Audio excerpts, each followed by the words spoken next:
the Florida Writer Podcast, a discussion about writing and other things. Hello, and welcome to another edition of the Florida Writer Podcast. I'm your host, Allison Nissen, and today I am lucky enough to have with me Jessica Baker. Jessica, could you give us a 60-second elevator pitch about who you are and what you write? Hi, I'm Jessica Baker. I am a relatively new author. I just published my first book in March of 2020. I write historical mystery, and I'm branching out into some historical romance that will be tied into some of this mystery series that I'm writing. I'm mostly writing just set in England right now, but I'm looking to spread out where my stories are set in the future, so that'll be some fun research. It sounds very interesting. Historical mystery. Yeah. Do you, okay, I'm going to dive right in. Give us the details on what is a historical mystery and how do you come up with your topics? For mine, it's set in 1910, but historical is pretty much anything that is not current. For some people, I saw a big discussion that the 80s are considered historical now, but the mystery side, I'm writing a little bit of a lighter mystery called Cozy, which is a less blood and gore sort of genre. So you might not see the murder happen right in the book, and you don't get a detailed description of what it looks like. So that appealed to me because it's not as grim and dark, and it's a little more of an escape genre. But the mysteries are set in mine in the early 1900s, which is a time period I absolutely love because the world is changing so quickly. So. And you have a title character, Lady Thea. Is that correct? That is correct. And what is it that's special about Lady Thea? Lady Thea is kind of the unwanting and unwilling main character. She's lived a very sheltered life up until now because she chose to be sheltered after her father's death. It wasn't something kind of imposed on her. So all of these books and the mysteries are just drawing her out of this shell. And I think since a lot of us are just we choose to not get out there and be in person, can kind of relate to that. And especially now we're forced to not go out and be in person. So you wanted to avoid the blood and gore of some mysteries, and you chose the genre of a cozy mystery. What type of trouble does she get into? In the first book, she finds a dead body in her compartment, on the Flying Scotsman train, which is an actual train that goes from London to Scotland. So she's just expecting a nice, pleasant journey, and she walks back from lunch and there's a body there. So that's kind of right at the beginning of the first book. And then in the second book, she finds another body. So that's kind of the common theme, is somebody is going to be finding a body and somebody is getting accused of murder, which is kind of the whole cozy theme, is that the first person is obviously not the killer, or usually is not the killer. How do you lay out all the clues as you go along? I'm assuming this is a little bit like a Agatha Christie type of mystery.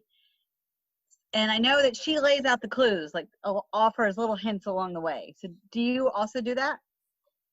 I definitely try to. And if I read through and I don't feel there's enough clues on the first round, I'll go back and add more, or I'll send off to some beta readers and I'll ask, were you able to guess? Or were you kept in too much of a suspense? Were the clues there once you got to the end? Did you know who the killer was?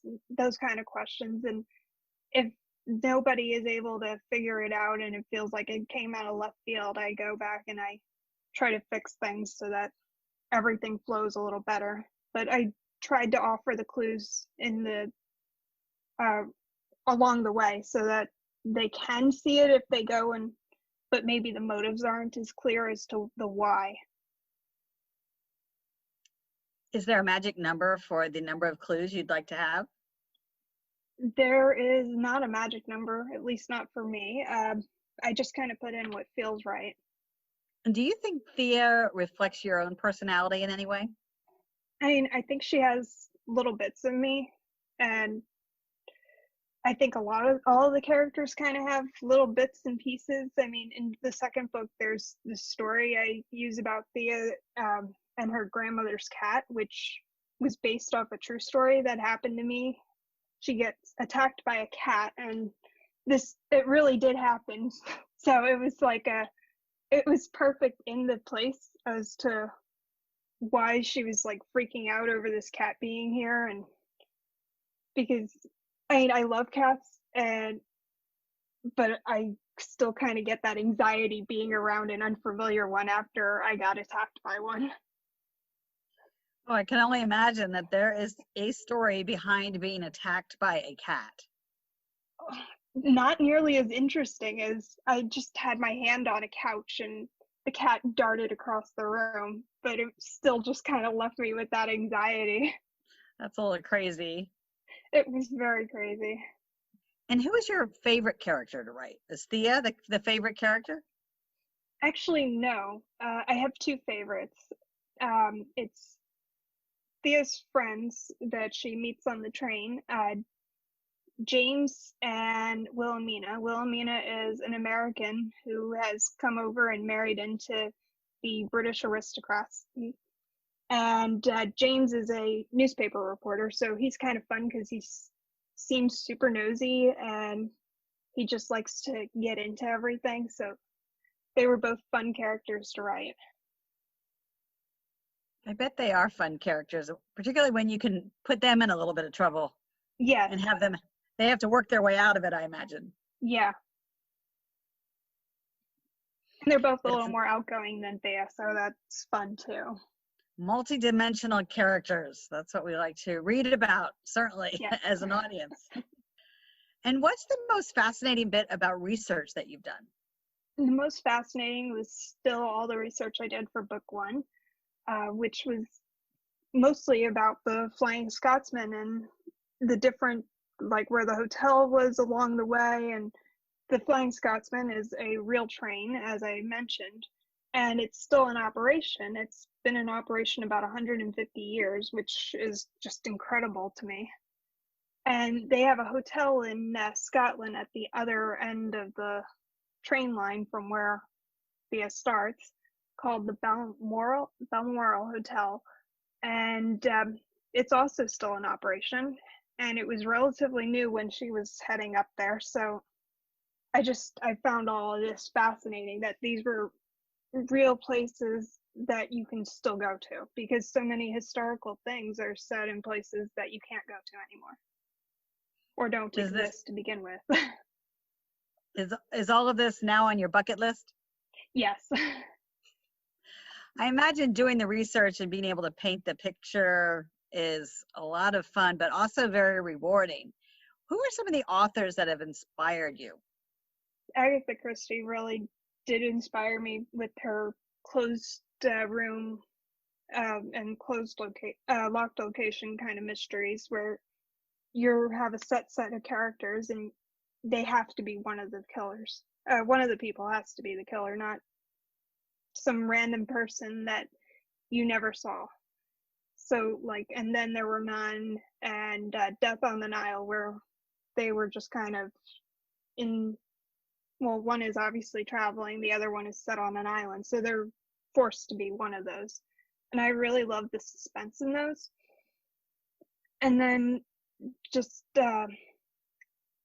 oddly enough, Frances Hodge Burnett, who wrote Little Princess, that was like my real first draw into Victorian England and Edwardian England, and I really loved how magical she described the world back then. Even though it was like a really gritty and real, it also felt it still felt cozy and warm, and you wanted to step into her books.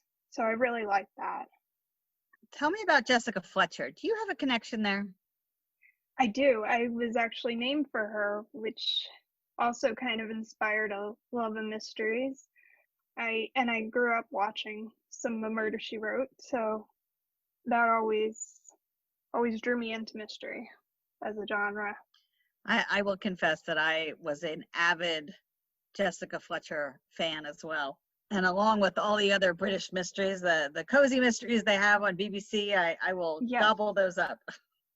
Yeah, I've watched not as much of some of them as other people have, but I've watched some of like Father Brown, and I really enjoy that. Father Brown's a lot of fun. There's a lot of them that are fun. That I like to watch. My favorites of those are the ones with Flambeau, the thief. Right. Yes. Yes. He, in some ways, he reminds me of in Princess Bride. I can't even think of what his name is though, because it's been a while since I've seen him. But the good guy, bad guy person in the mask. Yeah. Kind of that. Like, oh, good heart. Good, talented thief, but good heart. Anyway, Jessica, how can people get in touch with you? I'm on social media, and that's probably the best way to get in touch with me. I'm on Instagram and Twitter and Facebook. My Instagram is Jessica Baker Author, and that's also my Facebook page. And my Twitter is JC Baker Author. All right. And Jessica, are you ready to switch to our rapid fire questions? Sure. Describe the cover on your cell phone. It's blue and kind of an off beigey sort of color. It was called Caribbean Sea, which I feel like is an accurate description because it is got like that sandy beach and blue ocean. And it's a hard case with a soft rubber cover because I also work in film and my phone takes a lot of drops because of it. My phone takes a lot of drops, but not because of that. I'm just clumsy. Well, and that too, but it's definitely taken more drops on set than it has in real life. Do you have a favorite song or a favorite singer? I actually do not. And my music tastes vary all over the place. So what might be like what I'm listening to one day is not what I'm listening to the next. And do you like sweater weather? I definitely love sweater weather, and I own way too many sweaters for living in Florida. More than the recommended amount. more than the 2 or 3 you actually need. More than the 2 or 3 hours of sweater weather would suggest that we would own. You have to pull them out when the air conditioner is too cold. Yeah. Well, I have plenty of jackets too for that reason. I'm a scarf girl, so I have 1,000 scarves. Yes, I love scarves too, and my favorite scarves are the really thin, light pashmina ones that you can use as a shawl to cover up from the sun too. Absolutely. Well, Jessica Baker, thank you so much for stopping by. Thank you for having me. Everyone, you have been listening to another edition of the Florida Writer Podcast. Allison out.